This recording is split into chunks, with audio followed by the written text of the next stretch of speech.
कथा कहाँ चल रही है?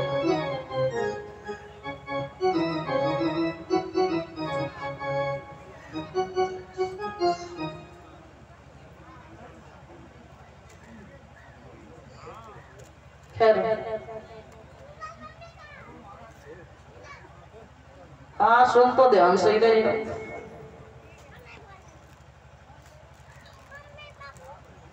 इधर जवाब दिया है कि जब उन्होंने वरुण महाराज को याद किया है तब किया है।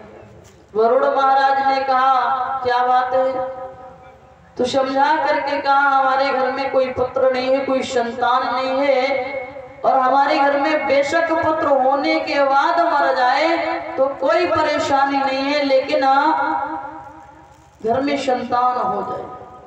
उन्होंने कहा ठीक है, अगर ऐसा हो जाए तो क्या उस बालक को आप यज्ञ में चढ़ाएंगे? बोले हाँ चढ़ाएंगे। ठीक है। धीरे धीरे समय व्यतीत हुआ। समय के अनुसार महारानी तारा के उधर से एक बालक का जन्म हुआ। जिस बालक का नामकरण संस्कार हुआ उस बालक का नाम रखा गया रोहित। अब वरुण देव आते हैं, बोले हरिश्चंद्र अब हमारा यज्ञ कर दो। महाराज हरिश्चंद्र उस बालक के मुंह में पड़ जाते हैं।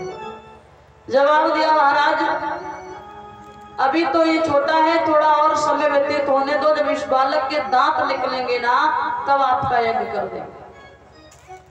वरुण देव चले गए। जब उस बालक के दांत निकले पुनः फिर आए, महाराज अब तो यज्ञ करो।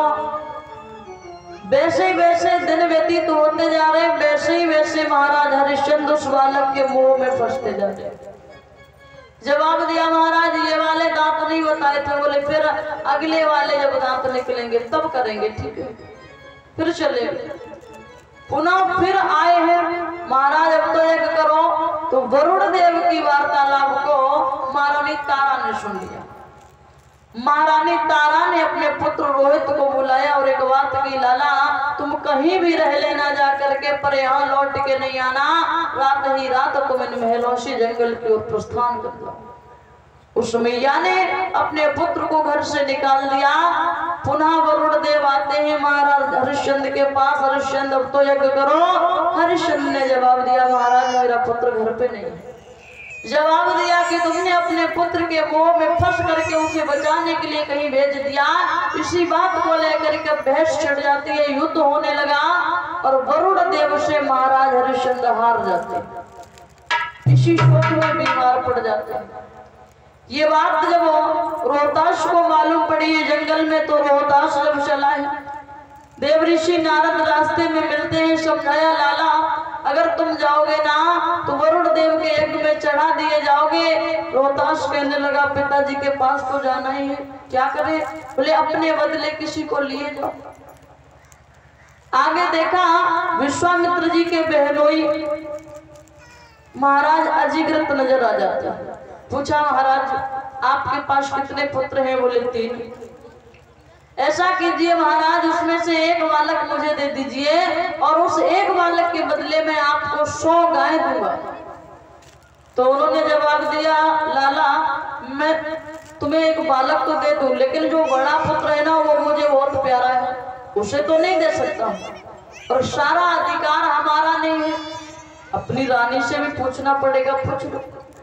अपनी पत्नी के पास पहुंचे। पत्नी ने जवाब दिया महाराज जो छोटा पुत्र है वो मुझे बहुत प्यारा है। तो जो बीच का पुत्र था सुनाशेष, उसने जवाब दिया भैया ना मैं माँ को प्रिय हूँ ना पिताजी को प्रिय हूँ, आप मुझे ले चलो और यज्ञ में चढ़ा दो। वैसे तो माँ बाप के लिए सभी बालक सभी संतान एक समान होती है, लेकिन फिर भी कहीं ना कहीं देखने में नजर आता है जिनके 3 पुत्र हो ना, बड़ा वाला या तो माँ को ज्यादा प्यारा होगा या पिता को, छोटा वाला या तो पिता को ज्यादा प्यारा होगा या माँ को, बीच वाला बेचारा लाइन में ही लगा है। गिनती के लिए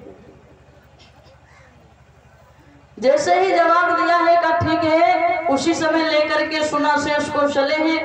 रास्ते में विश्वामित्र मिल जाते हैं, कहाँ जा रहे हो? सुनाशेष ने सारी बात बता दी।